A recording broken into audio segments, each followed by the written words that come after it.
indigenous communities of the forested areas. I have observed and reviewed a lot of the training materials, and I must admit, in my opinion, they're very one-sided and very pro-red. And so we're very concerned about this as indigenous peoples to make sure that we give a fair and balanced report, as those of you from North America watch Fox News.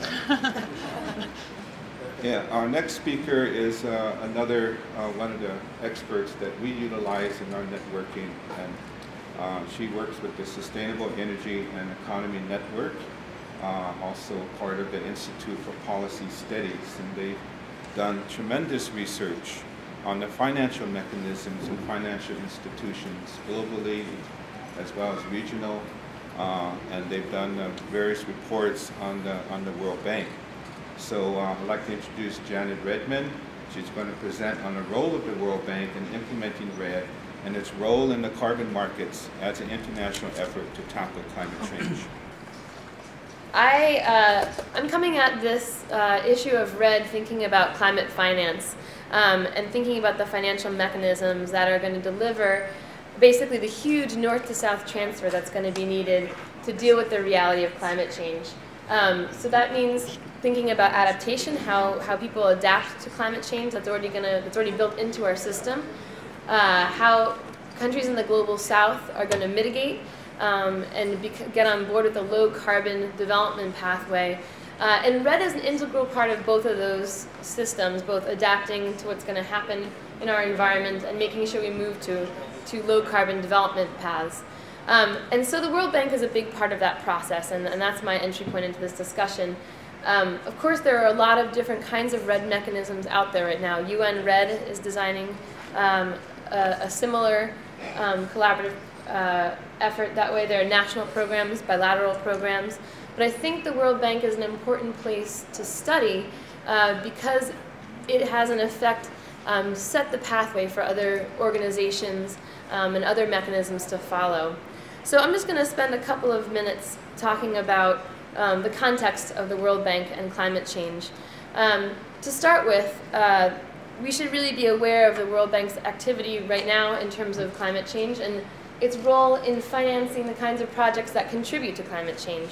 The Bank Information Center this year put out a study that talked about World Bank fossil fuel lending, and in fact, which has increased every the past 3 years. Last year, really surprisingly, it increased by 102%. At the same time, renewable energy and energy efficiency lending is increasing, but by a mere 48%.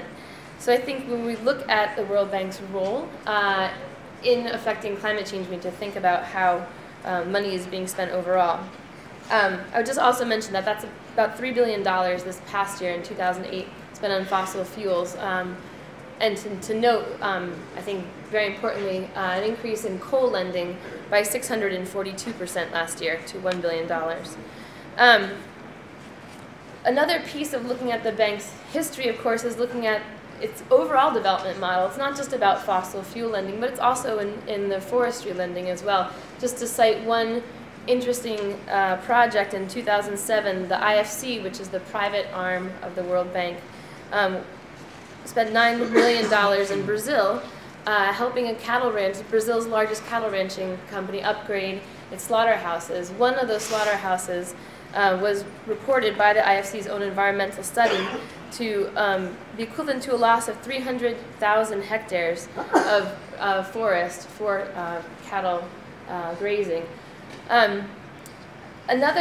So when we think about the bank's role, we really need to think about overall what's the whole trajectory of the development paradigm that they're talking about.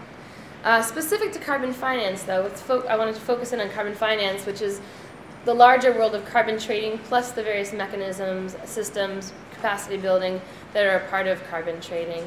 And Tom and Kate mentioned that that's part of this process of offsetting potentially northern emissions through southern reductions. The World Bank's track record on carbon finance has shown to be very limited in terms of thinking about transformation and new kinds of development models and economies. In 2007, of the $2 billion that were in its carbon finance portfolio, 10% went to new renewable energy, and 3/4 went to coal, chemical, iron, and steel industries. In their biocarbon fund in particular, in 2007, approximately half of the acreage was in plantation forests, and much less in the kinds of forests that we were talking about here with REDD and how carbon finance should work to preserve both the cultural, political, and biological systems that we're most interested here.